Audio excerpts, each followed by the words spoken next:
Señor, te damos gracias por este tiempo aquí en Avanza en nuestro discipulado. Oramos, Padre, en esta noche para que tú nos bendigas, para que tú nos des entendimiento y sabiduría en tu palabra y sobre todo, Señor, vivamos de acuerdo a lo que tú, Señor, nos estás enseñando para que vivamos, Padre, en la vida nueva y abundante, manifestando tu grandeza y tu poder. Bendecimos cada persona de este discipulado. Te doy gracias por la vida de cada una, Señor, de cada uno, en el nombre de Jesús.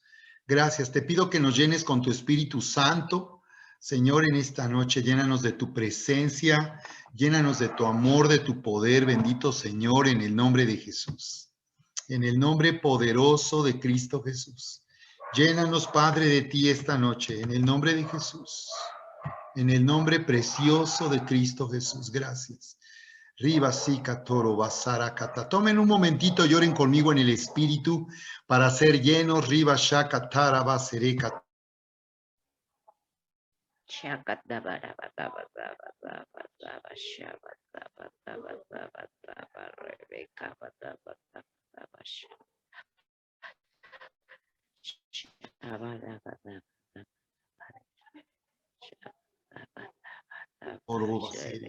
Gracias, Padre, gracias porque aquí en tu presencia hay descanso, porque aquí en tu presencia tú nos consuelas, tú nos abrazas, vienes fortaleciendo nuestra fe y nuestro corazón, Señor, en esta noche, aquí en Avanza, en el nombre precioso de Cristo Jesús. Gracias, Señor.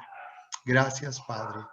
Amén y amén. Muy bien, pues, bienvenida, Yolita, Cari. Ya está aquí también la pastora Erika. ¿Cómo están?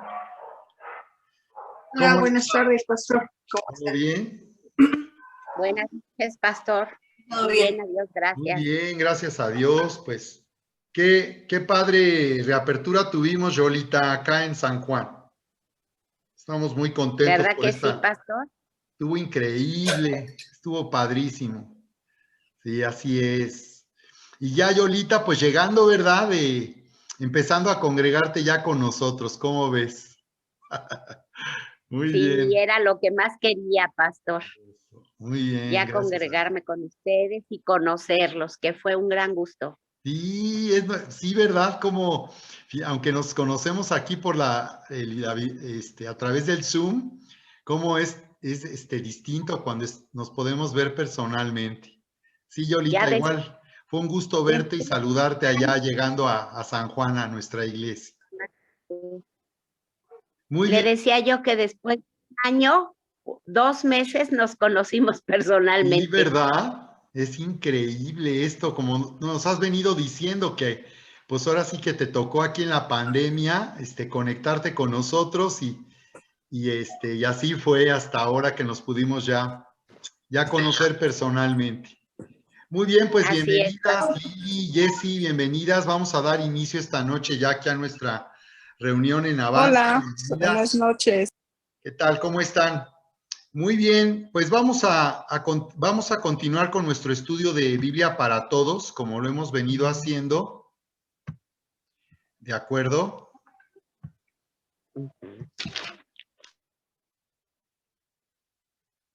Y vamos a compartir pantalla con ustedes nuevamente para continuar nuestro estudio. Como hemos comentado, estamos en la parte final. Estamos en la parte final aquí de nuestro estudio de Biblia para Todos. Y ya en 2 semanas estaremos iniciando aquí nuevamente nuestra reapertura de verano de nuestra escuela de ministerio. Bien, pues vamos a continuar aquí nuestra lectura en el libro de los Hechos capítulo 20, donde la verdad hay mucha información que hay que comentar. La verdad es que no avanzamos mucho por la riqueza que tiene la narrativa en esta parte donde estamos viendo la parte final del ministerio del apóstol Pablo, como hemos venido comentando, donde aquí nos dice cómo él estaba despidiéndose de los ancianos, de los pastores. Aquí en el verso 17, por cierto, nos comenta aquí la escritura, nos dice cómo había llamado a los pastores o ancianos de Éfeso antes de irse hacia Jerusalén donde él estaría terminando su ministerio en los siguientes años. Y dice aquí en el verso 17, y desde Mileto mandó mensaje a Éfeso, llamó a los ancianos de la iglesia.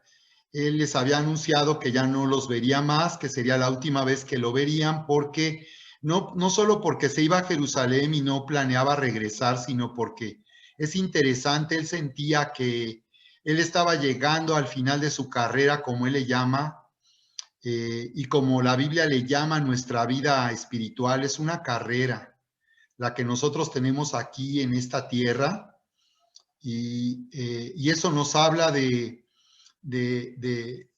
una forma de vida en la que nuestra vida está bajo el propósito y los planes de Dios, y Él quiere que tú identifiques y que tú vivas de acuerdo a ese plan y propósito. Todos tenemos un llamado al mismo plan y propósito como iglesia de Jesucristo, y cada uno de nosotros en lo particular tiene un llamado que cumplir de acuerdo a los dones que Dios nos ha dado y de acuerdo a lo que Él quiere que nosotros hagamos para Él. Así que vean la importancia que tenía, por tanto, los ancianos. En la Biblia la palabra se traduce como presbíter, que se refiere no solamente a ser alguien mayor de edad, sino se refiere sobre todo a las personas que por su madurez en la iglesia estaban pastoreando y gobernando en la iglesia. Así que los ancianos en la Biblia son reconocidos por su experiencia, y a los ancianos literalmente la Biblia habla de honrarles. Pero en este caso, en la vida espiritual, no se refiere a que necesariamente sean personas mayores o adultos mayores, como le llamamos ahora a los ancianos, sino se refiere sobre todo en lo espiritual, a personas maduras en la fe. Observen cómo Pablo, siendo un apóstol de Jesucristo, entendía que cada iglesia local tiene una autoridad a la cual tienen que atender los creyentes, y son los ancianos, que son pastores, pero sobre todo gobiernan en la iglesia. Hemos comentado que en Efesios nos dice la Escritura también, en el capítulo 4, acerca de los 5 ministerios que han sido establecidos para edificar la iglesia, y cualquiera de esos ministerios puede fungir como ancianos, pero sobre todo los pastores y maestros son los que pueden cumplir este llamado. También los profetas pueden estar formando parte de un consejo de ancianos en la iglesia local. Se refiere a personas que no solo tienen un ministerio. No todos los pastores son ancianos, ni alguien por ser maestro en la iglesia o profeta necesariamente es un anciano. Tener un ministerio no necesariamente constituye a alguien en un anciano, sino un anciano es alguien que tiene autoridad para gobernar en la iglesia y tomar decisiones para cuidar de la iglesia y administrar en la iglesia. Entonces quiero que vean cómo Pablo entiende ese orden de autoridad y ese principio, y siendo él un apóstol, él no se movía de acuerdo solamente a lo que él consideraba conveniente, sino de acuerdo al diseño de Dios.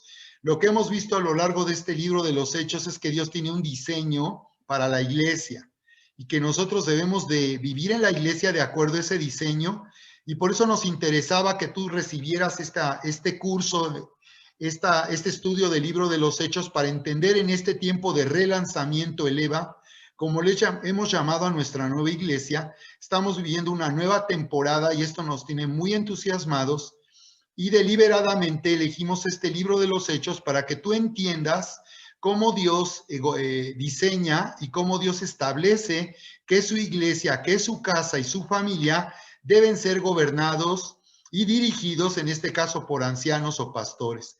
En nuestro caso, bueno, pues Erika y yo somos los ancianos, los pastores de la iglesia.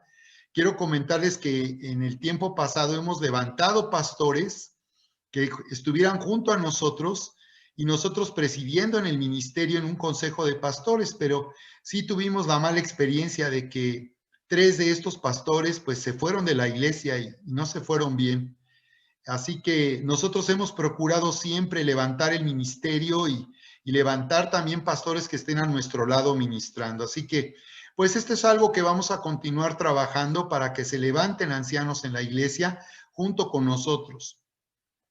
Bien, lo que vemos más adelante en el verso 21, me parece interesante este comentario. Pablo, al despedirse de estos ancianos que eran pastores también en la iglesia de Éfeso, les habla de cómo no lo verían más y cómo él había declarado todo, les había declarado, anunciado todo lo que fuera útil para enseñarles y para que en las casas, como dice aquí, de casa en casa. Así que es parte de la cultura de la iglesia el reunirse en casas, el compartir nuestras vidas en lo íntimo, como puede ser en nuestros hogares. Y él decía aquí el apóstol Pablo cómo él lo hacía testificando, dice solemnemente, tanto a judíos como a griegos del arrepentimiento para con Dios y de la fe en nuestro Señor Jesucristo. Aquí podemos identificar el trabajo que el apóstol Pablo realizaba en la iglesia, pero que también todos nosotros como su iglesia debemos de realizar para el Señor. Y es anunciar y dar testimonio a todos los que conocemos y a todos los que Dios nos dé la oportunidad de hablarles del amor de Dios y del Evangelio, de esta gran noticia del amor de Dios, de dos temas, arrepentimiento y la fe. Y el arrepentimiento aquí se refiere a volvernos a Dios, a conocerle. Aquí podemos identificar que nosotros tenemos un llamado como iglesia a anunciar el arrepentimiento. La palabra se refiere a volverse a Dios, a dar un giro radical en nuestra vida, abandonar la vida que teníamos para volvernos a Dios, para conocerle. Y esto es lo que nos ha sucedido a nosotros y lo que ha transformado nuestra vida. Haber conocido a Dios nos hizo abandonar la vida pasada, una vida donde estábamos camino a ser destruidos por nuestra propia maldad, por nuestra naturaleza separada de Dios, por nuestra condición humana. Así que el Señor nos llama a nacer de nuevo, a conocerle, para vivir no de acuerdo a la condición en que estábamos, sino ahora en base a que hay una nueva realidad y es que Dios nos ha llamado a vivir en la vida nueva y abundante. Por eso habla de la fe en nuestro Señor Jesucristo. Entonces la vida cristiana consiste en arrepentimiento y fe, en volverse a Dios para confiar viviendo de acuerdo a lo que ya se hizo a nuestro favor. De eso va a hablar el apóstol Pablo al despedirse de los líderes de la iglesia en Éfeso, de los pastores o ancianos. Les estará hablando de cómo tenemos un llamado a vivir en la gracia, no en una religiosidad, sino en la gracia, no de acuerdo a nuestras obras, sino de acuerdo a la obra que Cristo ya hizo a nuestro favor. Por eso él hablaba de arrepentimiento y fe.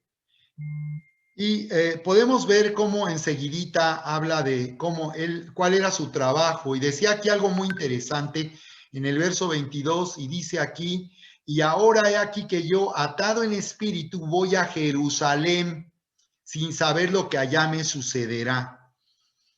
Y salvo que el Espíritu Santo solemnemente me da testimonio en cada ciudad, diciendo que me esperan cadenas y aflicciones. Aquí podemos comentar, esto es muy importante porque aquí podemos ver cómo en la vida espiritual podemos en algún momento ser guiados por el Espíritu a caminar en circunstancias donde también no sabemos lo que va a pasar.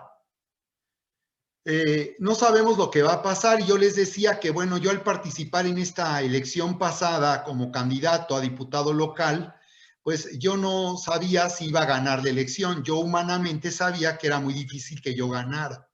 Sin embargo, aunque el Señor me llamó y sentí un llamado a participar en esta elección, no sabía realmente lo que iba a suceder. Igualmente, cuando nosotros llegamos aquí a Querétaro, nosotros realmente no sabíamos qué iba a pasar. Nosotros llegamos a Querétaro sin conocer esta ciudad de Querétaro, ¿saben, familia? No conocíamos Querétaro, nunca habíamos venido a Querétaro. Y nuestro pastor en aquel tiempo nos hizo la invitación, nos había invitado ya a ir antes, a ir antes a Cancún, que a mí me encantaba la playa, el sol y la arena, y parecía muy atractivo ir a servir a Dios a Cancún para mí, pero eso no me movió, yo no consideraba que lo más importante sería, yo no consideraba que lo más importante sería eso. Si yo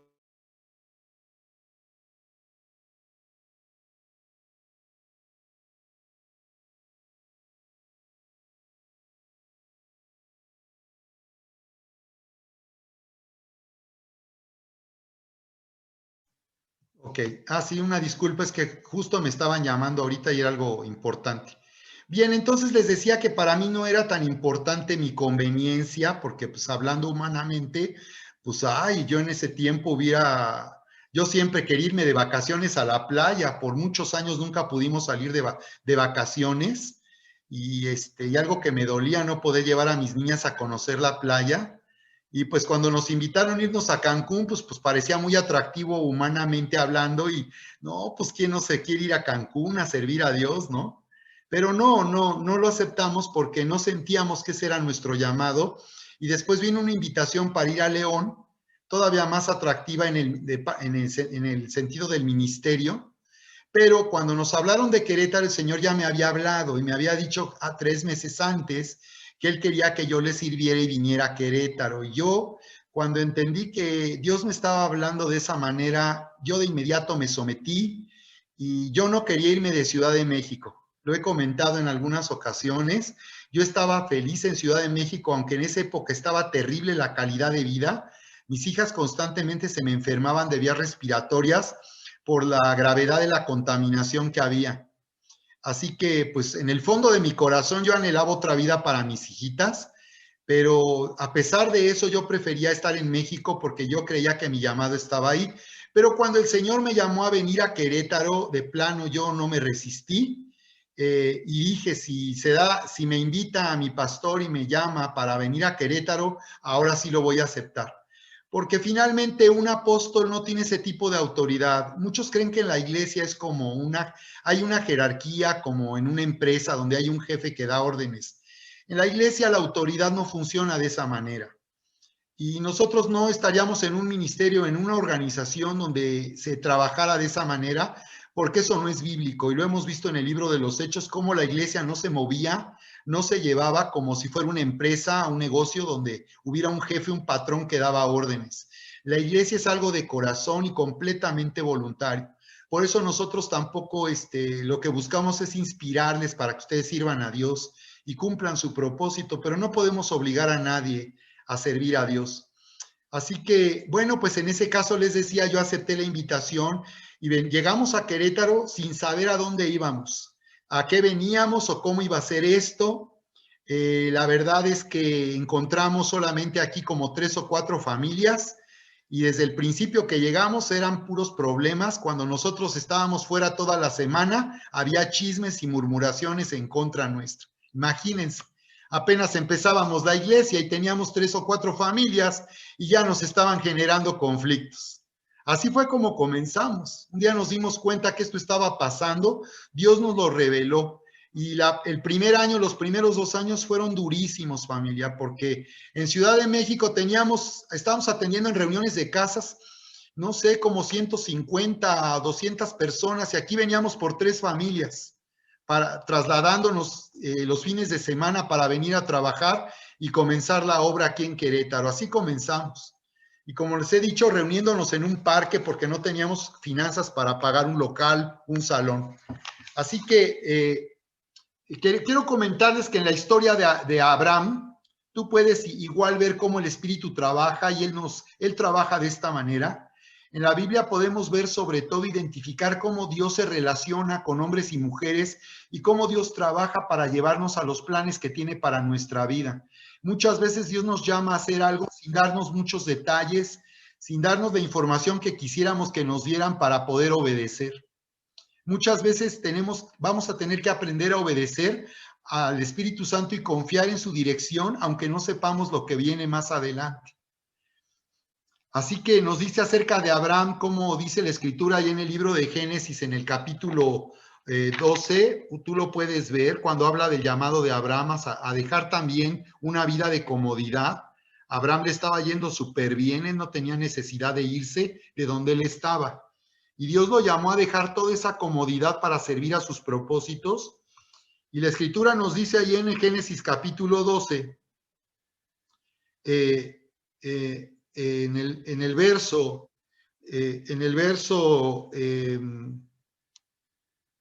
como Dios le dice, vete de tu tierra y de tu parentela y de la casa de tu padre a la tierra que te mostraré. Y Dios le dijo, deja ahí donde tú estás, tu comodidad. Él se había hecho rico ahí, pero Dios le dijo, deja todo eso y ven a la tierra que te mostraré.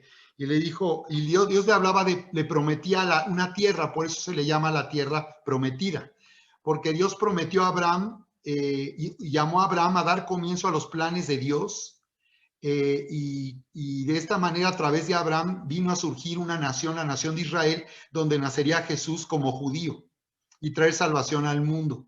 Por eso se le dijo a Abraham, tú serás de bendición y en ti serán benditas todas las familias de la tierra, porque Dios siempre nos llama a un propósito y Dios siempre tiene un propósito para manifestarse a través de nosotros. Él lo va a hacer siempre a través de nosotros. Entonces dice la Biblia cómo Abraham llegó a la tierra de Canaán. O sea, él realmente pues no sabía ni a dónde iba. El Espíritu lo iba guiando. Y en el verso 5 dice, tomó pues a Abraham a Sarai su mujer y a Lot, hijo de su hermano, y todos sus bienes que habían ganado y las personas que habían adquirido en Harán, o sea que llevaban hasta esclavos. Dice en Harán, y salieron para ir a tierra de Canaán, y a tierra de Canaán llegaron. Entonces, aquí nos dice cómo llegaron a esa tierra de Canaán, que es la tierra donde hoy habita la nación de Israel. La nación de Israel regresó a su tierra apenas a principios del siglo pasado, y después de 30 años, después de la terminación de la Segunda Guerra Mundial, el Reino Unido, la Gran Bretaña, tomó el control de la tierra que era de Israel y recibió un mandato por acuerdo de las naciones que ganaron la Segunda Guerra, y el mandato fue, Gran Bretaña declaró que iba a hacer que esa tierra fuera nuevamente un lugar para que los judíos regresaran y tuvieran un lugar, una nación, porque los judíos fueron dispersados por toda la tierra durante casi 2000 años. Cuando en el año 70 después de Cristo, el general romano Tito, hijo de Vespasiano, el nuevo emperador romano, entró a Jerusalén y destruyó el templo, y de eso queda solo lo que se conoce como el Muro de los Lamentos, que es un muro que rodeaba la ciudad y no era en realidad parte de la ciudad misma. Entonces, a través de Abraham, Dios tenía un plan para de ahí viniera Jesús a venir al mundo, nacería de una mujer en Belén llamada María para traer salvación al mundo. Y en Hebreos capítulo 11 nos dice cómo por la fe Abraham obedeció a Dios. Dice en el verso 8, Hebreos 11:8 dice, por la fe Abraham siendo llamado obedeció. O sea que la fe nos hace obedecer. O sea que cuando alguien no es obediente es porque no tiene fe, es incrédulo. En la Biblia la obediencia se considera una expresión de fe. Una persona que tiene fe, que dice tener fe, es una persona que va a ser obediente al Señor. Y algo que Abraham tuvo que aprender y tenemos que aprender en la vida cristiana es a separarnos como Abraham, aprender a dar a Dios el primer lugar en nuestras vidas y separarnos, porque Abraham, así como lo llamaron a salir de su tierra y de su parentela, porque la pregunta es ¿qué tenía de malo? ¿Por qué Dios le dijo que no llevara a nadie con él? Porque es un principio, Dios siempre nos llama a separarnos de la parte no creyente. Y esto lo digo por la familia, lo digo aún por el matrimonio. Separarse no en el sentido de entrar en conflicto o en pleito, separarse en el sentido de poner a Dios primero y no subordinarnos a los que no son creyentes en la familia. Entonces, todos los cristianos pasamos por esta prueba de fe. Si tú no has pasado por esta prueba de fe, realmente no has llegado a ese punto de compromiso con Dios, donde vivas genuinamente una relación personal con Dios. Quizás cuando estamos en esa crisis es por eso que dejamos de avanzar en la vida espiritual. Necesitamos saber que así como Abraham se tuvo que separar, todo el que ha nacido de nuevo tendrá que separarse y decirle, ¿sabes qué? Yo nací de nuevo, soy un hijo de Dios, soy cristiano y para mí Dios ahora es lo más importante en mi vida. Y a Él es al que voy a obedecer. Y es a quien voy a seguir, no lo que la familia diga, lo que el esposo diga, la esposa diga, los hijos digan, la suegra diga, perdón, Yolita. Pero es lo que el Señor a mí me está indicando. Así que dice aquí, dice que por Abraham por la fe, dice aquí, en Hebreos capítulo 11, nos dice aquí que por la fe Abraham en el verso 8, siendo llamado, obedeció. Así que siempre que Dios nos llama, pues vamos a tener delante una decisión de obediencia. Dios no nos va a presionar ni nos va a obligar. Si tú no quieres obedecer, es nuestra responsabilidad si no obedecemos a Dios. Así que, pero no quiere decir que porque seamos libres de no obedecer esté correcto. Aún Dios no nos trata como a esclavos o como a máquinas o marionetas que puede jalar los hilos y manipularnos. Aún Él espera que nosotros, por amor y en un entendimiento de su voluntad y el plan que tiene, le obedezcamos. Por eso para nosotros es importante llevarte a conocer a Dios y la voluntad de Dios para tu vida, para que tú seas quien le obedezca, ¿verdad? Desde luego nosotros como líderes espirituales podemos exhortarte y animarte a ser obediente, pero lo que Dios espera es que cada persona que le ha conocido entienda y le obedezca de acuerdo a lo que Dios ya ha enseñado en su palabra. Así que en el verso 8 dice que obedeció para salir al lugar que había de recibir como herencia, pero salió sin saber a dónde iba. Muchos quieren obedecer solamente con la condición de que se les diga todo el plan, cómo va a ser, qué va a pasar. Pero la obediencia, eso no sería obediencia. La obediencia es que yo estoy confiando en Dios y que aunque yo no pueda tener los detalles o saber lo que va a pasar, yo tengo confianza que Él me ama y que el plan que Él tiene para mí es mejor que el plan que yo tengo. Y que lo que Dios hace siempre es superior a lo que yo puedo hacer con mi vida. Así que esto fue lo que vivió el apóstol Pablo, como podemos ver aquí. Vamos nuevamente a regresar a pantalla. Que de la misma manera, ¿verdad? Que él nos dice a la escritura que él no sabía lo que le iba a suceder.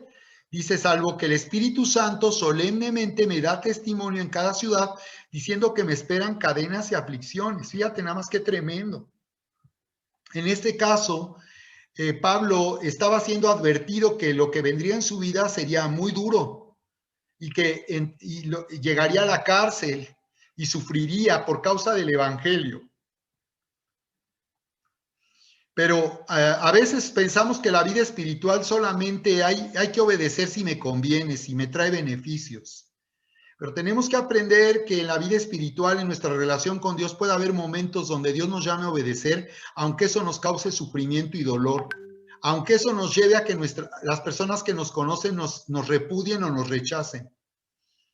Yo no me voy a dejar intimidar por eso, sino a pesar de eso, yo voy a mantenerme fiel a Dios. Pablo decía, pero de ninguna manera estimo mi vida como valiosa para mí mismo. Entonces él decía, no me importa, a pesar de que por obedecer a Dios y hacer su voluntad, si eso me va a traer sufrimiento y dolor, no importa. Mi vida no es preciosa para mí. Para mí lo más importante es terminar mi carrera y el ministerio que recibí. Esto es para todos, no solo para los apóstoles. Dios también tiene una carrera para ti y es de esta manera que nosotros vamos a ser juzgados por Cristo. No para condenación, no nos van a juzgar para perder nuestra salvación, no, nos van a juzgar por la forma en que vivimos, la forma en que fuimos fieles o no lo fuimos aquí cuando conocimos al Señor aquí en la tierra. Pero sí quiero que sepas que la Biblia nos habla de un tribunal donde los creyentes serán juzgados. Van a ser evaluados por el Señor y van a ser elogiados, van a ser promovidos y también reprendidos por su fe o por su incredulidad, por haber desobedecido o haber vivido la vida cristiana a su manera. Entonces, pues eso ya le corresponde al Señor, ¿no? La palabra dice en Romanos 14 que nadie tenemos derecho a juzgar a otros en eso. Por eso aquí en la iglesia vivimos en esta gracia y en esta libertad. Y aquí las personas son libres de obedecer a Dios y también libres de desobedecer. Son libres de permanecer y son libres de irse. Y aun si se van mal, se van de la iglesia porque pues ahora sí que fue su rollo, esa es su decisión y nosotros la vamos a respetar. Creemos que una decisión así nunca es sana, ni habla de que sea la voluntad de Dios para alguien, porque aún la forma de hacer las cosas se ve cuando estamos actuando correctamente o no. Pablo dice, y ahora he aquí, yo sé que ninguno de ustedes, entre quienes anduve predicando el reino, volverá a ver mi rostro. Así que vemos que el apóstol Pablo se está despidiendo. Y bueno, hablando nuevamente de este tema sobre ser guiados por el Espíritu, déjenme mostrarles algo más en el capítulo siguiente, que es donde en realidad vamos a retomar nuestro estudio en el verso 4, donde aquí hay algo interesante que tenemos también que considerar y que puede parecer contradictorio a lo que acabamos de leer. Aquí en el verso 4, cuando el apóstol Pablo se despide de los pastores de Éfeso, dice que llega a Tiro navegando hacia Siria, y dice que después de hallar a los discípulos, nos quedamos allí 7 días, y ellos le decían a Pablo por el Espíritu que no fuera a Jerusalén.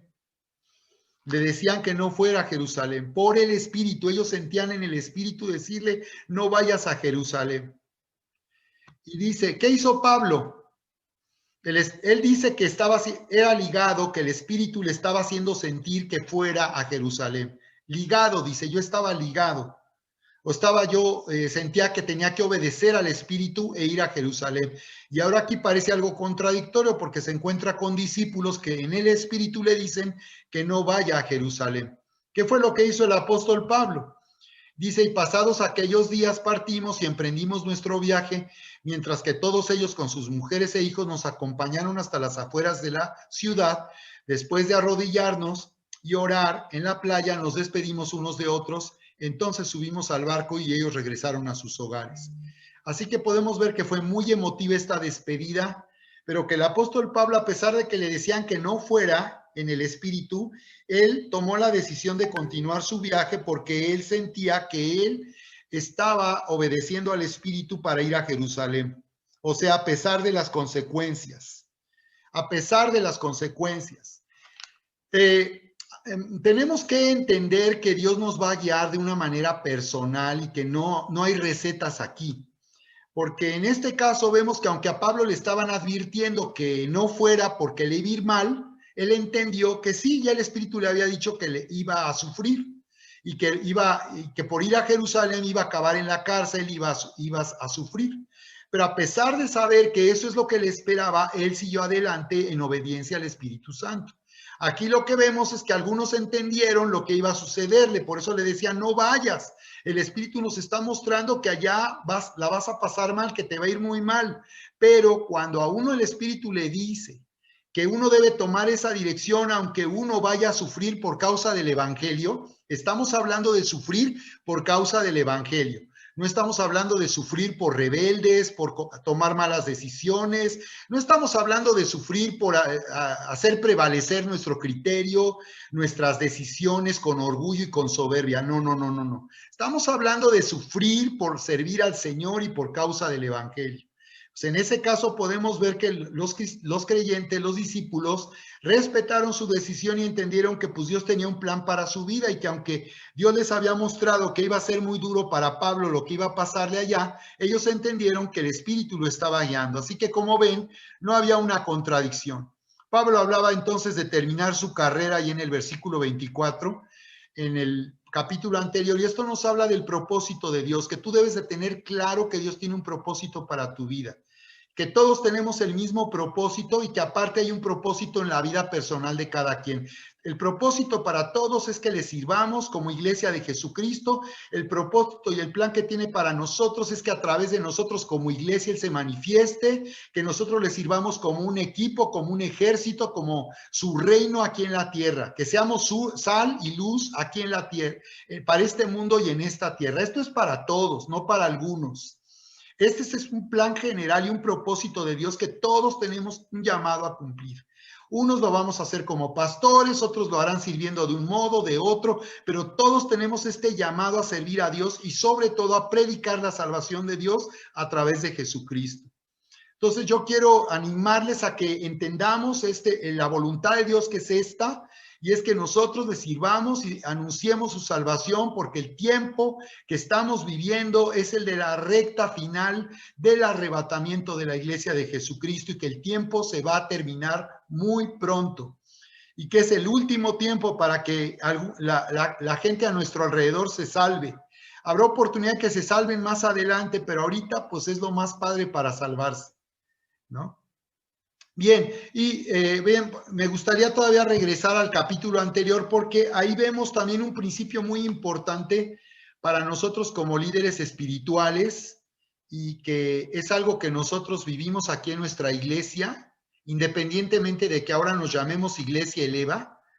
Les hemos comentado que seguimos en la red de Mundo de Fe, porque sobre todo estar en esta red de Mundo de Fe es necesario para nosotros como pastores, porque en realidad, como ya vimos, la iglesia tiene ancianos que cuiden de ella, que tienen la responsabilidad de cuidar de la iglesia. Vimos cómo Pablo se despidió de la iglesia de Éfeso a través de los ancianos, y eso no quiere decir que la iglesia se acabó. ¿Por qué no se acabó? Porque aunque Pablo ya nunca más los volvió a ver, la iglesia tenía pastores que estaban cuidando de ella.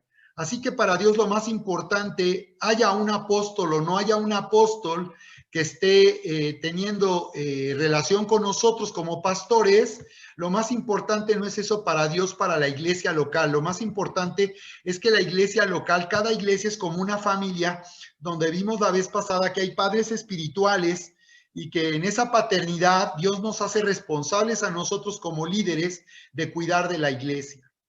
Así que aquí vemos que hay instrucciones que Pablo les da a los pastores y que nosotros debemos de tomar en cuenta también como líderes espirituales. Y aquí les dice aquí a ellos, ¿verdad? Acerca de cuidar de sí mismos. Aquí cuando él se está despidiendo de ellos, aquí en el verso 28 dice, tengan cuidado, tened cuidado de sí mismos. O sea que el principio es que seamos responsables de nuestra vida espiritual. Y esto aplica para todos, no solo para nosotros como pastores, sino es para todos. Dice que cuidemos de nosotros mismos y de toda la grey o de toda la iglesia, en medio de la cual el Espíritu Santo les ha hecho obispos para pastorear la iglesia de Dios, el cual compró con su propia sangre. Así que aquí nos habla de que cuidar de nosotros como líderes espirituales para que podamos cuidar de la iglesia. Pero aquí nos está dando un principio y que enseñamos a las personas del discipulado y también compartimos con toda la iglesia, y es hacer responsables de nuestra vida espiritual.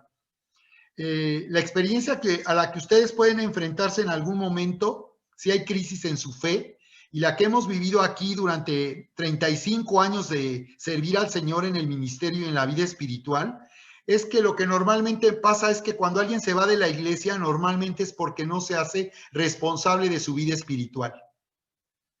Cuando alguien se va de la iglesia siempre es cuestionando y quejándose de los pastores y hablando mal del lugar donde fue de tanta bendición para sus vidas. Eso lo hemos vivido muchísimas veces.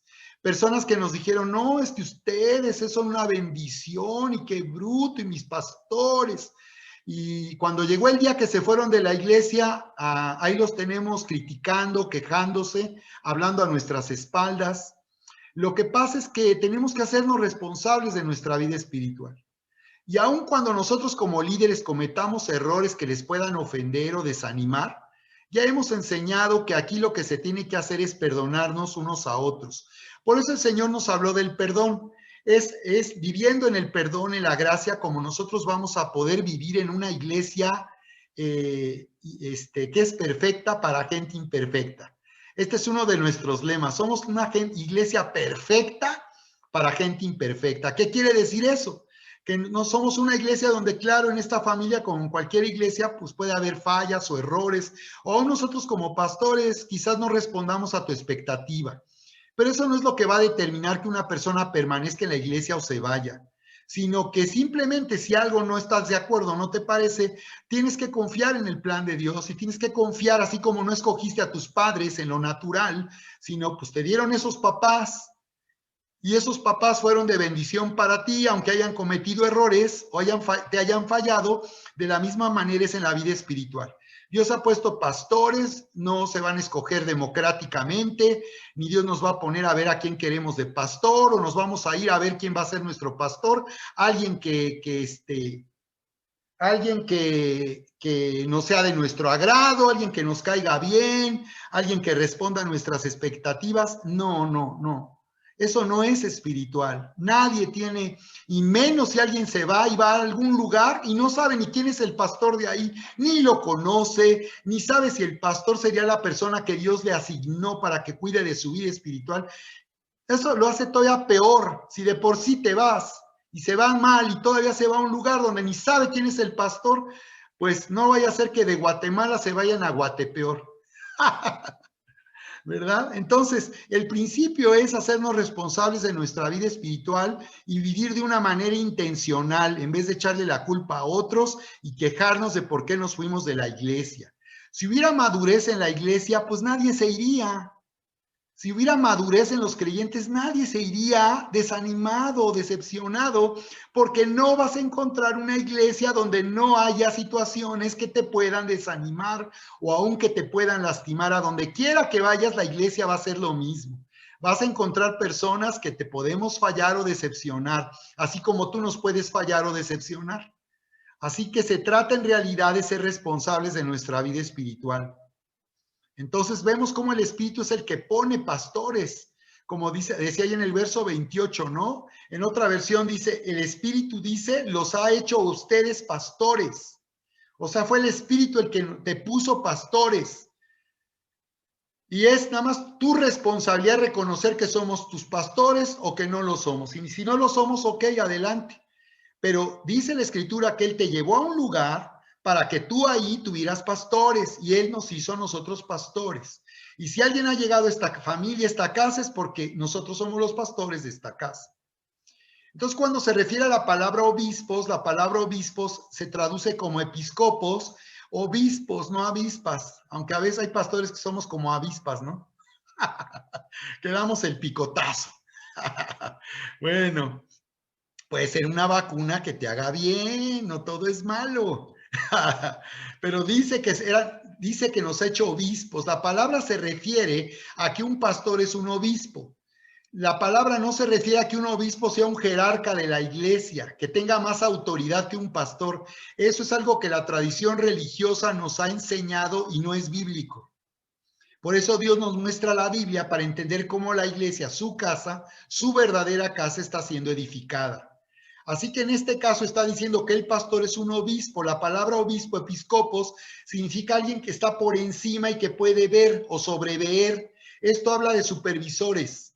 Un pastor es un supervisor, un pastor es alguien que tiene la madurez para observar la condición espiritual de las personas y poderles corregir o poderles ayudar a crecer y a madurar en la vida espiritual. Por eso también a los pastores se nos llama obispos. Ahí dice, obispos para pastorear, o sea, son pastores. Nada más que aquí se refiere a ser obispos porque Pablo estaba alertando del peligro que vendría después que él se fuera, de que vinieran lobos rapaces. Entonces, nosotros como pastores, Dios nos da un discernimiento y nos muestra que puede haber personas que habiendo estado en la iglesia o estando en la iglesia, pueden tener actitudes que estén lastimando o que deban de ser corregidos o que de plano dice que son lobos rapaces. También eso puede pasar y pasa en las iglesias. Pero antes de pasar eso, Pablo advertía que la iglesia es del Señor Jesucristo, dice, la cual Él compró. Ok, ustedes son los pastores, los obispos, los supervisores, los que van a estar observando y vigilando y cuidando de la iglesia, pero la iglesia le pertenece al Señor, la cual Él compró por su sangre. Así que por eso nosotros como pastores no tenemos derecho sobre la vida de ustedes. El que compró con su sangre sus vidas es Cristo Jesús. Nosotros tenemos como responsabilidad dirigir, pastorear, corregir, exhortar, pero no podemos tener derecho sobre la vida de personas. Hay iglesias donde lamentablemente eso pasa, y los pastores pretenden manipular y pretenden imponer decisiones suyas sobre la vida de las personas. No, miren, nosotros lo que hacemos es enseñar la verdad, los principios de Dios para vivir la vida nueva y abundante, como lo vimos la vez pasada, donde yo enseñé en la carta a los Corintios, porque veíamos cómo Pablo escribió esta carta a los Corintios en este último viaje. En el segundo viaje, él escribe a los Corintios 2 cartas. Y en esas cartas comentaba yo lo que Pablo, guiado por el Espíritu, les hablaba, el consejo de Dios acerca del matrimonio y el noviazgo a la iglesia. Cómo vivir en yugo desigual en el matrimonio. Eso es algo que vimos la vez pasada. Entonces ahí, ¿qué pasa? Bueno, yo luego me apasiono con estos temas. Luego también siento un celo de Dios por la forma en que se está viviendo en este mundo contrario a la voluntad de Dios. Pero en realidad no me causa mayor problema porque finalmente las personas son responsables de cómo van a vivir la vida cristiana. Nuestra responsabilidad es enseñar estos principios, enseñar a los jóvenes a cuidarse, a que lo que este mundo les esté enseñando, que es vivir en libertinaje sexual y tener relaciones sexuales antes de casarse, esa es nuestra responsabilidad, enseñar eso. Y enseñar que, por tanto, el embarazo o no inesperado, que alguien salió embarazado, pues no es la voluntad de Dios para nadie. Y no quiere decir que porque digamos eso estemos juzgando a alguien en lo personal o estemos hablando por alguien en lo personal. No, yo tengo que enseñar el principio. Si alguien lo siente personal, pues debe tomar esa responsabilidad ante Dios. Pero hasta ahí llegamos nosotros. Lo que pasa es que también son temas de los cuales luego no hablamos. Muchos de ustedes nos han oído hablar sobre estos temas. Hay un grupo de personas aquí que no les ha tocado escuchar y recibir estas instrucciones. Entonces lo hacemos cuando hay oportunidad porque lamentablemente eso es algo que la Biblia trata y lamentablemente se está viviendo en este mundo en contra de la voluntad de Dios. Y también como padres de familia debemos de saber cuál es el plan de Dios para la vida de nuestros hijos siendo adolescentes y jóvenes, porque muchos papás son muy permisivos y creen que porque sus hijos ya son mayores de edad, pues ya, ¿verdad? Ellos pueden elegir la vida que quieran, en un sentido sí, pero no quiere decir que nosotros como padres de familia no tengamos la responsabilidad de enseñarles los principios en los cuales deben vivir.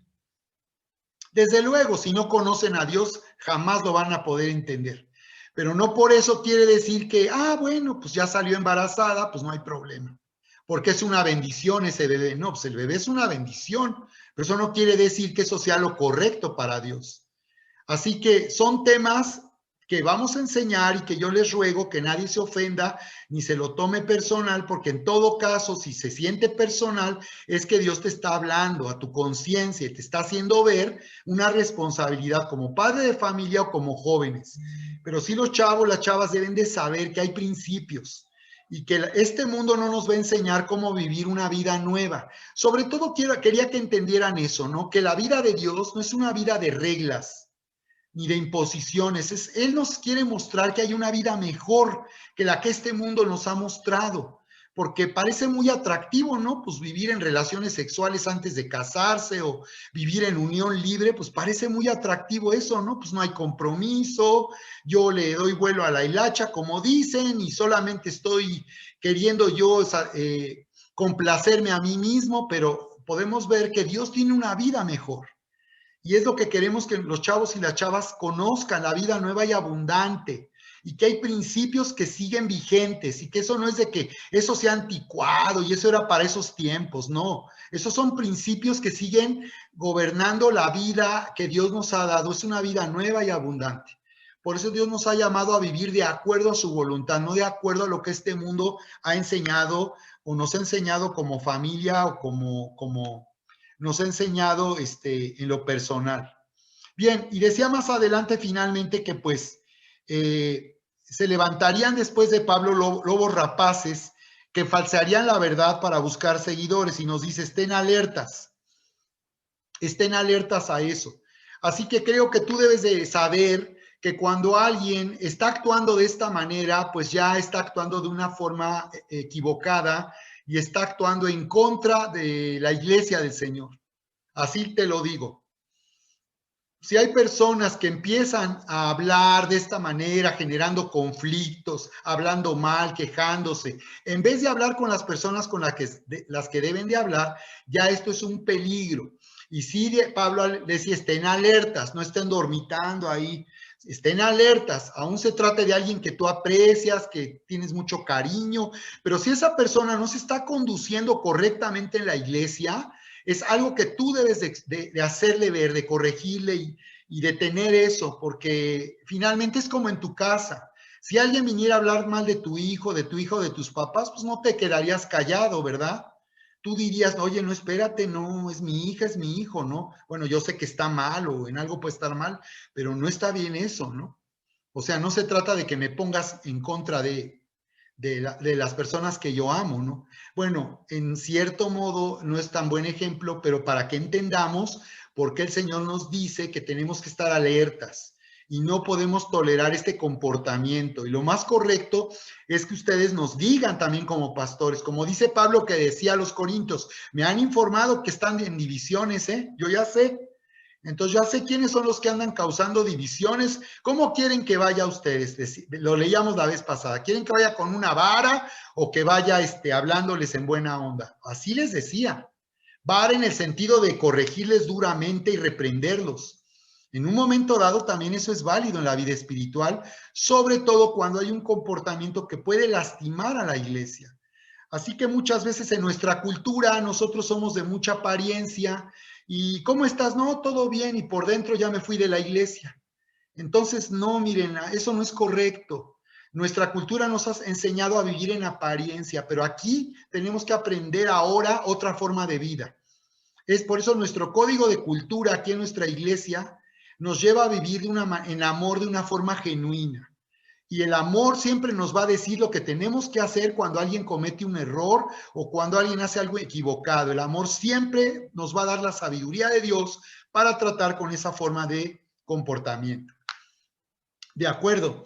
Bueno, pues me gustaría ahora entonces comentar con ustedes hasta aquí, dejar nuestro estudio en el libro de los Hechos, y me gustaría comentar sobre alguna pregunta que tenían, que me pareció importante. Quizás no tenga tiempo ahorita para responder nuevamente a todas las preguntas, y me estoy refiriendo a lo que preguntaban en su lectura de la carta a los Corintios, ahí en el capítulo 11, cuando habla de las mujeres. Me gustaría comentarlo, aunque no es un estudio de la carta de los Corintios a fondo.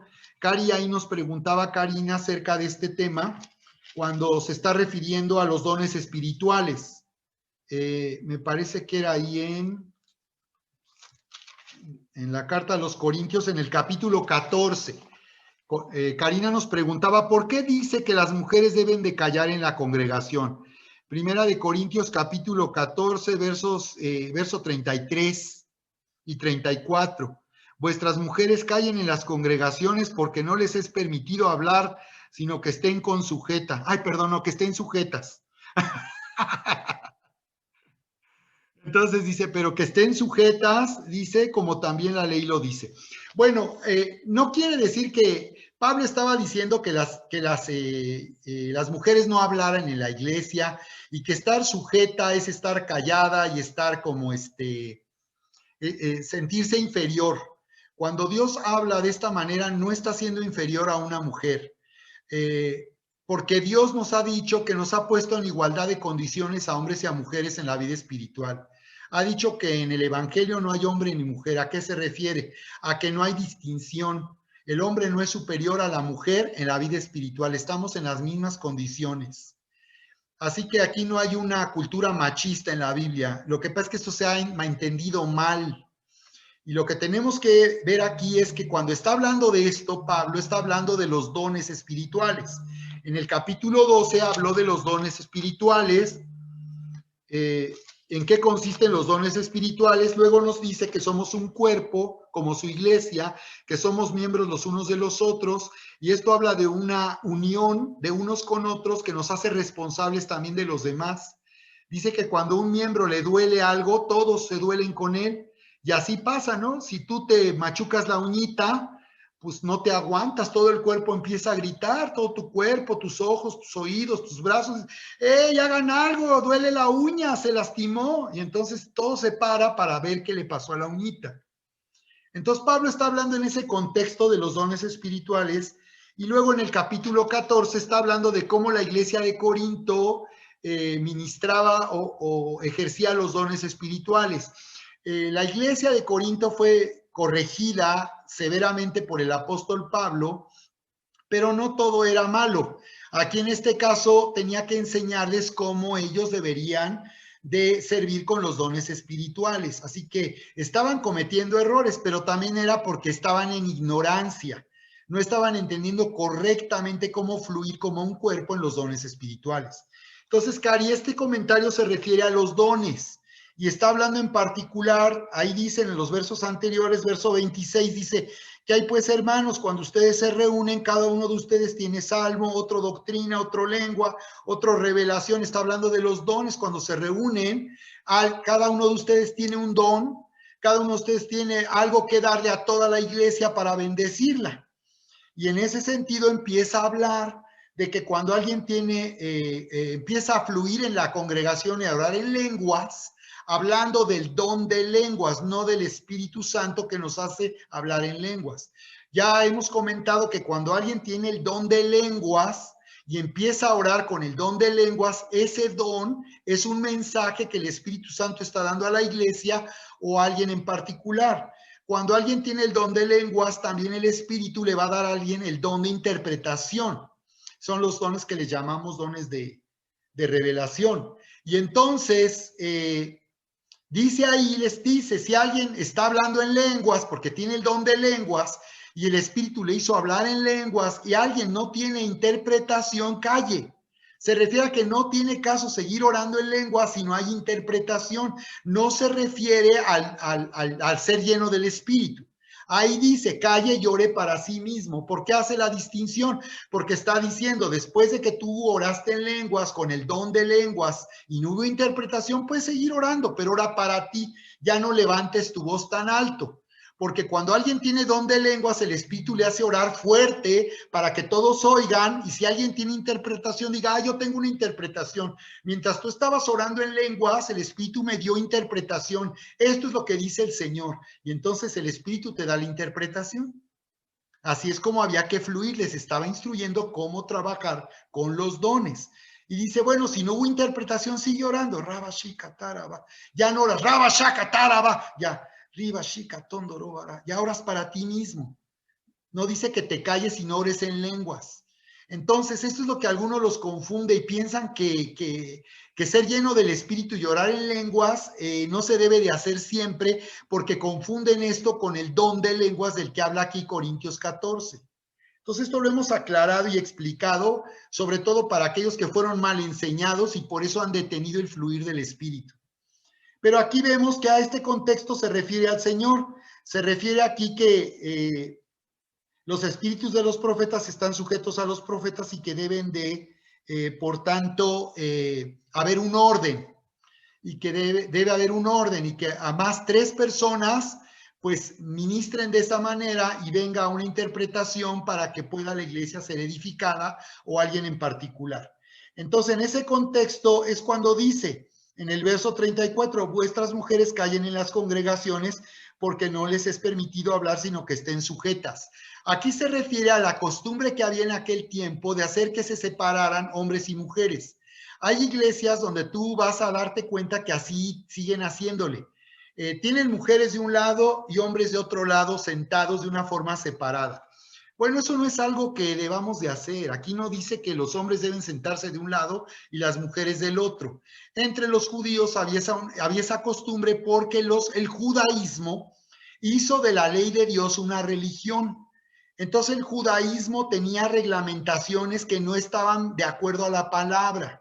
Y ellos tenían un concepto equivocado de la ley, enseñaban mal la ley. Y algo que los líderes religiosos judíos hacían es que sí consideraban a la mujer como alguien inferior.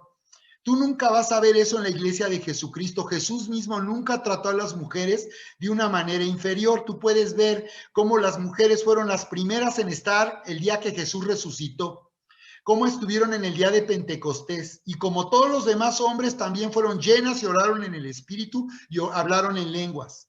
Las mujeres, vamos a ver en el capítulo siguiente, en este de Hechos 21, cómo Felipe, llega Pablo con Felipe y se encuentra con que sus hijas, tenía 7 hijas y todas profetizaban.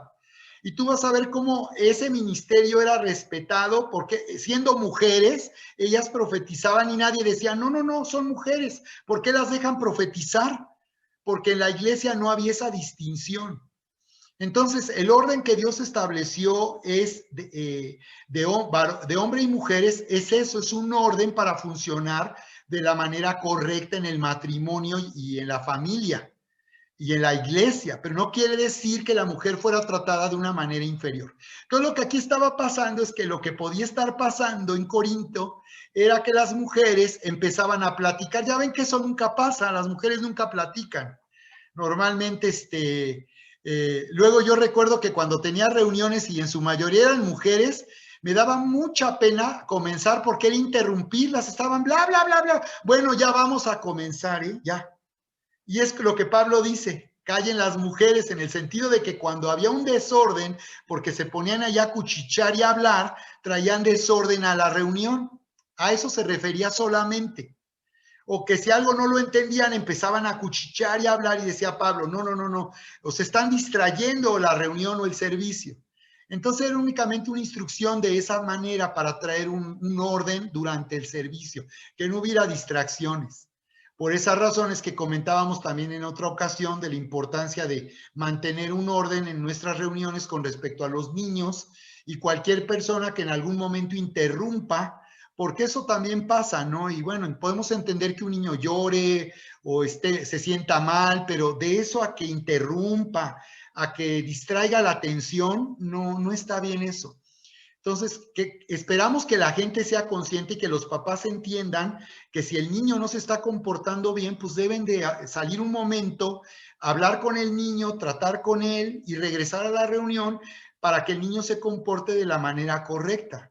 Algo que les pedimos mucho que hagan es que enseñen a los niños a ir a la iglesia, que hablen con ellos, porque hay papás que no entienden que los niños no tienen también siendo niños y siendo pequeños, ellos también pueden participar y pueden ellos también, desde luego, vivir una relación personal con Dios. Entonces, muchos papás piensan que llevar a los niños a la iglesia es lo que los niños estén ajenos, y en vez de enseñarles a estar en la iglesia, a alabar a Dios con ellos, enseñarles a adorar, que los niños sepan que cuando van a la iglesia no es para ir a jugar o a correr, van a la iglesia a tener un encuentro con la presencia de Dios, y eso se les debe de explicar en casa. A ver, mi hijito, mira, quiero que me entiendas, vamos a ir a la iglesia y vamos a buscar a Dios y Él se va a manifestar en nuestra vida. Tuvimos ahí un testimonio de un niño que cuando llegó a la iglesia, en una ocasión que llegó a la iglesia, iba ahí con su mamá o su abuelita y le dijo, ay, mira, ahí está Dios, y se refería a mí, mira, ahí está Dios. Y yo entendí que el niño era muy pequeño y que obviamente lo que estaba viendo en mí era una manifestación del Espíritu y que estaba viendo en mí a Dios. Qué impresionante, ¿no? Jesús dijo que los niños son mejores que los sabios y entendidos que creen saber todo. Los niños son muy sensibles. Lo que pasa es que muchos papás creen que los que deben ir a la iglesia son ellos a recibir y a oír, y a los niños ahí los tienen, nada más siéntate, y si hacen ruido, pues ni modo, es niño y pues no lo puedo tener aquí oyendo como yo. No, es que hay que enseñarles. Desde luego que también hemos organizado una clase para los niños, para que ellos sean enseñados también. Y también oramos por los niños para que reciban a Cristo y nazcan de nuevo, porque un niño no se salva por ser niño. Un niño también necesita conocer a Dios. Y los niños, siendo pequeños, pueden entender esto. Lo que pasa es que los papás tienen que aprender a hacerse responsables de la vida espiritual de sus niños. No nada más yo voy a la iglesia y a mí me enseñan. No, yo como papá tengo que cuidar a mis niños y enseñarles. O las abuelitas también pueden tener ahí una colaboración, ¿verdad? Tenemos grandes historias de mujeres de Dios que fueron usadas de una manera impresionante sin tener esposo, o porque el papá murió, porque los abandonó, y ellas tomaron la responsabilidad de educar a sus niños en los caminos de Dios y les enseñaron de Dios, y los niños fueron hombres de Dios.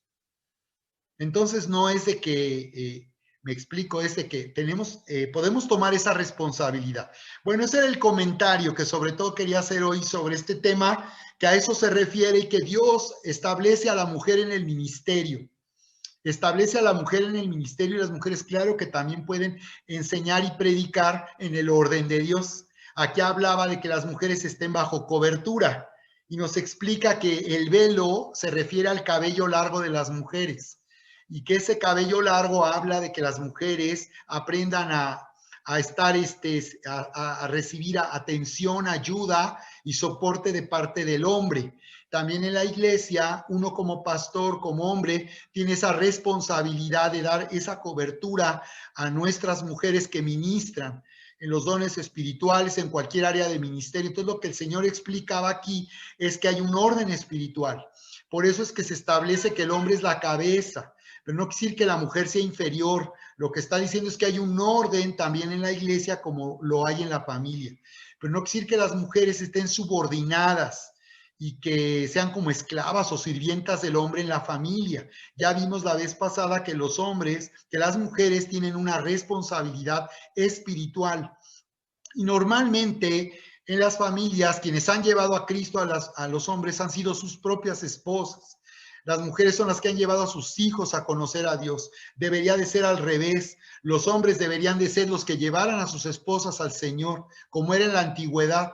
Que yo explicaba que en la antigüedad los hombres eran líderes espirituales. Aunque adoraban ídolos, eran líderes espirituales. Ellos eran los que ofrecían los sacrificios y buscaban a Dios. Y las mujeres sabían que el hombre tenía esa autoridad también. Entonces, cuando el evangelio impactó en el Imperio Romano, los hombres tomaron ese liderazgo. Antes adoraban a los ídolos y ahora eran líderes espirituales que servían al Señor en la iglesia. Así que bueno, pues las mujeres no se deben de menospreciar ni deben subordinarse en su vida espiritual, sino deben de mantener ese llamado que Dios ha hecho a sus vidas. ¿Ok? Muy bien, pues entonces vamos a continuar comentando estas dudas. Espero terminar en este tramo final de nuestro estudio del libro de los Hechos, porque está bien interesante.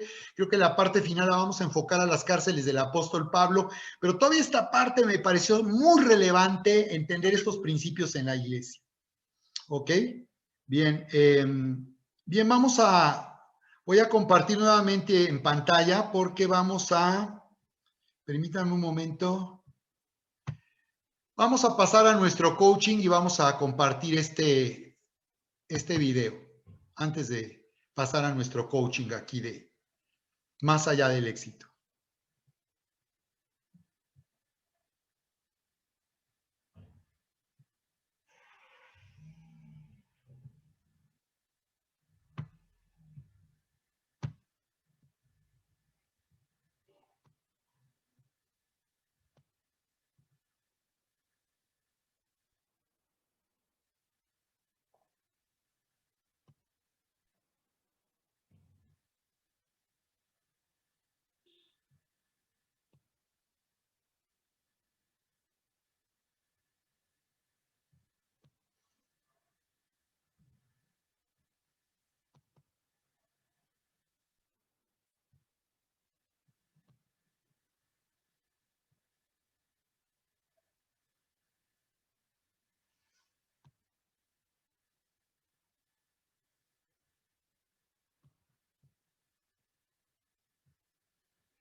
Los grandes líderes se enfrentan con cambios y desafíos todos los días y lideran a través de ellos con confianza.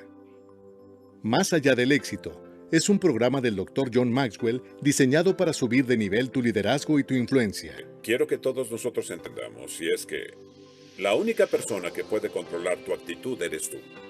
Tú tienes todo el control.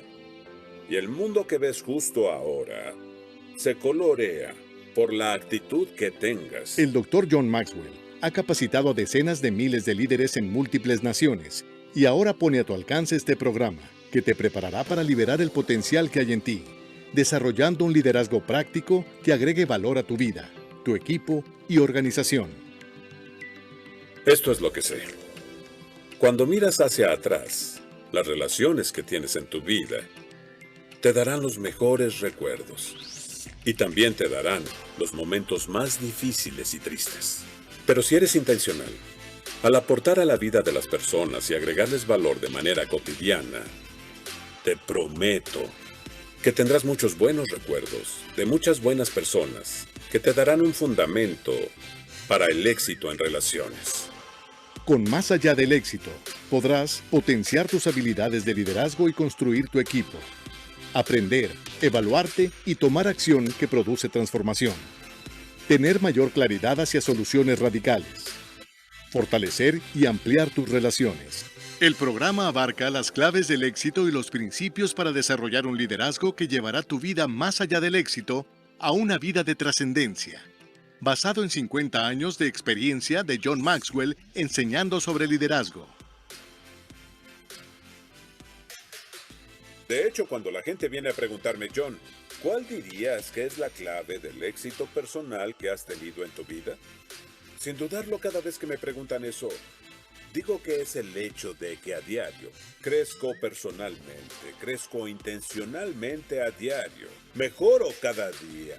Diario me preparo para el mañana en lugar de reparar el ayer. La metodología de Más allá del éxito es por medio de mesas redondas. Una mesa redonda es una metodología probada científicamente como un instrumento efectivo que promueve el crecimiento personal. A través de una conversación guiada, todas las personas participan, se evalúan a sí mismas y se comprometen con acciones pequeñas que les ayudan a mejorar sus vidas. Las mesas redondas se reúnen virtualmente una vez por semana, de 30 a 45 minutos dependiendo del número de participantes. El mismo día a la misma hora. En las mesas redondas, las ideas no se enseñan, se conversan. Los participantes tienen la oportunidad de mejorar y crecer cada semana. Se desarrollan relaciones positivas con una comunidad de personas con valores similares. Nadie es maestro y nadie sabe más que otro, por lo que la mesa redonda es un espacio seguro que nos permite interactuar y aprender de las experiencias de los demás. Al terminar el programa, recibirás un certificado firmado por John Maxwell por haber cursado el programa Más allá del éxito. Únete a este programa de transformación y comienza a cambiar tu vida.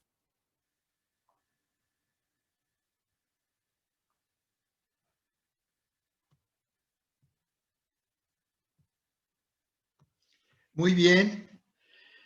Sí, así es. Estamos tomando un tiempo de coaching aquí para seguir trabajando con nuestro programa Más allá del éxito.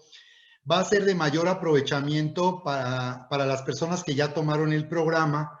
Los que no concluyeron, les invitamos a que se inscriban para organizar un nuevo grupo y puedan concluir su programa. Pero a pesar de eso, vamos a continuar trabajando aquí con los temas del programa para dar seguimiento. Van a tener más provecho si toman el programa. Sí me preguntaba, gracias Lili, ya tenemos ahí tu reconocimiento, Lili. Tenemos un grupo ya que concluyó el programa y que también estamos activando como coach, que ya, como Lili ya empezó a tener su primera experiencia de impartir el programa a otras personas. El propósito de esta estrategia es que otros puedan conocer al Señor a través de este programa. Pero también lo estamos usando ya en la iglesia porque nos está enseñando este programa a vivir de una manera intencional. Así que ya tenemos ahí los reconocimientos de nuestro primer grupo y queremos hacer un evento especial de relanzamiento de nuestra nueva iglesia Eleva, donde vamos a hacer la entrega de los reconocimientos. Así que aguántenos un poquito y ya les daremos noticias de este evento tan importante. Y bien, pues me gustaría comentar con ustedes, vamos a tener grupos ahorita y vamos a comentar sobre este tema para pasar a grupos, este tema que se llama integridad. Desde luego aquí esto no viene tal cual viene el programa, sino que yo ya lo estoy, digamos, utilizando para darle aplicación a la vida cristiana. Entonces el día de hoy, esta noche vamos a platicar en nuestros grupos acerca de este tema de integridad. Entonces, son 4 aspectos los que yo quiero comentar. Número 1 es que al iniciar nuestra vida cristiana, nuestra conciencia es sanada por el perdón de Dios para vivir en integridad. Es decir, no hay persona que no haya fallado a Dios, que no haya cometido un error y por cual su vida no sea íntegra. En nuestra naturaleza separada de Dios, hemos vivido una vida sin integridad. Pero entonces lo que tenemos que entender es que al comenzar a vivir una relación personal con Dios, es maravilloso que nuestra conciencia es sanada cuando somos perdonados por Dios. Y de esta manera es como en verdad vamos a poder vivir con integridad. Entonces, nuestra confesión al Señor de nuestros pecados personales cada día nos va a mantener en un alto nivel de integridad. No se pide que no peques, porque pues nadie queremos pecar, ¿verdad? Nadie. Nadie queremos fallar, nadie queremos hacer algo que nos avergüence. Pero si por nuestras debilidades o nuestra torpeza o nuestra desobediencia pecamos y le fallamos al Señor y a otros, enseñamos que nuestra confesión cada día nos mantendrá en un alto nivel de integridad. Esto es ser transparentes con Dios. Ser transparentes con Dios es que yo no me escondo de Dios ni aparento delante de Dios alguien que no soy. Yo sé perfectamente que Dios sabe quién soy, Él me conoce, yo no lo puedo engañar. La palabra dice claramente que los que pretenden engañar a Dios se engañarán a sí mismos. Entonces, ser transparente con Dios es ser honesto reconociendo mis errores y pecados personales. En nuestra cultura siempre estamos buscando a quien echarle la culpa de nuestro comportamiento. Desde luego hay personas que sí son culpables de lo que nos pasa, pero aunque fueran culpables, tenemos la responsabilidad de perdonarles y de que lo que han hecho no nos perjudique o no nos dañe. Puede haber todavía excepciones a esta regla, pero lo que quiero que vean es que pues lo que nos hace íntegros es que con Dios seamos transparentes y le digamos siempre la verdad. No podemos engañar a Dios. Por eso la pregunta es, ¿quién no aparenta? ¿Quién no ha aparentado en la vida? Entonces lo que tenemos que aprender es a identificar nuestras motivaciones, ¿verdad? Si yo aparento porque estoy buscando agradar a la gente o agradar a Dios, quiero quedar bien con los que me conocen o quiero agradar a Dios. Entonces la verdad es que hay que ser honestos y hay que reconocer cuando hemos cometido errores, aunque eso nos haga quedar mal con los demás. Entonces, vamos a descansar y ser libres de vivir en apariencias, queriendo que la gente piense que somos una persona que siempre es muy buena, muy amable, muy amorosa, que nunca se enoja, que nunca comete errores, que no tiene maldad, que no tiene debilidad. No, o sea, hay que ser honestos, nadie vive en esa condición. Estamos siendo perfeccionados. Entonces, hay que preguntarnos a quién estamos agradando y cuando entendamos que lo más importante es agradar a Dios, dejaremos de aparentar. Y si alguien se da cuenta que no somos lo que pensaban, lo más importante es que Dios finalmente sepa que yo puedo reconocer algo en lo cual fallé y por lo cual me equivoqué. Lamentablemente en la vida espiritual, cuando alguien comete un error, lo que las iglesias han aprendido y muchos cristianos mal enseñados es a juzgar a otros por sus errores y sus pecados y a descalificarlos. Y eso es algo contrario a lo que la Biblia nos dice, ¿verdad? Dios se encargará de juzgar a cada persona por sus propios errores. Nosotros no somos jueces, pero sí podemos discernir si el comportamiento de alguien no es correcto para con Dios. Pero de eso a juzgarle es muy diferente, y menos andar hablando, criticando a otro, menos agraviar su prestigio, su honra. No hay nada más precioso que la honra, y hay personas que de veras no se tientan el corazón para hablar mal y difamar, y hacer que quede mal a alguien ante los demás. Hay que evitar eso. Ahora, hacer lo que dices, pero no ser inflexible. Bueno, muchos piensan que tener integridad, y está correcto, es pues, hacer lo que uno dice, pero no quiere decir que seamos inflexibles. Hay momentos que será conveniente cambiar nuestra decisión. Bueno, eso dije, pero ahora pienso diferente. No, pero eso dijiste y ahora cúmplelo. Y hay personas que juzgan con mucha dureza a eso. Yo te oí decir, y no digas eso delante de los demás y acá hagas otra cosa. No. O sea, es que tú no sabes los motivos que alguien puede tener para cambiar su manera de pensar. Y si alguien decía algo y ahora cambió, pues está bien. No quiere decir que no sea íntegro, que diga una cosa y haga otra. Desde luego que hay personas que deliberadamente están actuando deshonestamente y con hipocresía.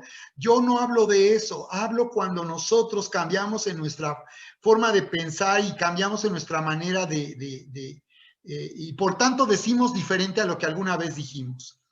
Lo segundo, ser honesto con Dios. Ya vimos que lo primero es ser sanados en nuestra conciencia, eso es lo que nos hace íntegros, ser transparentes con Dios y confesar a Dios es lo que nos hará estar libres en nuestra conciencia. Así que es lo que tenemos que aprender, y si te duele ir a reconocerle a Dios que actuaste mal, que has sido una mala persona, pues hazlo. Dios será el que lo sepa y Él te va a perdonar. No dejes de venir a la iglesia porque le fallaste a Dios o nos fallaste como iglesia, sino sé honesto con Dios. Tercero, hacer público en redes sociales y con quienes nos conocen nuestro compromiso con Cristo. Yo ponía este desafío en nuestras mesas redondas porque no sé por qué hay muchos cristianos que usan Facebook para todo, menos para que sea un medio a través del cual la gente conozca que son cristianos. Mínimo, si no le andamos predicando a la gente, si no le hablamos del evangelio, mínimo en las redes sociales, en Facebook, en Instagram, en TikTok, en lo que quieran, debería la gente saber que somos cristianos. Eso sería ser íntegro, que no soy una persona ante los demás, ante la sociedad, y acá en la iglesia sí soy muy puro y santo. No, pues hay que ser cristiano afuera y adentro, donde sea, somos cristianos. Entonces yo te animo a que tú te comprometas públicamente. Por eso en la pandemia animábamos siempre a que ustedes compartieran la transmisión en redes sociales. Y sé que muchos no lo hacen porque no se quieren comprometer con Dios de esta manera. Y eso es ser íntegro, que la gente sepa quién soy yo. Yo no voy a ser una persona delante de mis amigos y otra persona en la iglesia. Eso sería falta de integridad, que los que me conozcan porque soy cristiano. ¿Ok? Entonces estos son aspectos que me gustaría que consideráramos, y pues nos vamos a ir a grupos, familia, para platicar de esto. Me gustaría que tú hables de tu experiencia que tuviste esta semana con respecto a nuestro tema anterior. ¿Recuerdan? Hablamos de crecimiento personal. La idea es definir una meta esta semana para mejorar nuestra calificación. Entonces me gustaría que comentaras cómo en crecimiento personal, ahí en tu grupo, cómo mejoraste tu calificación. Y ahora vamos a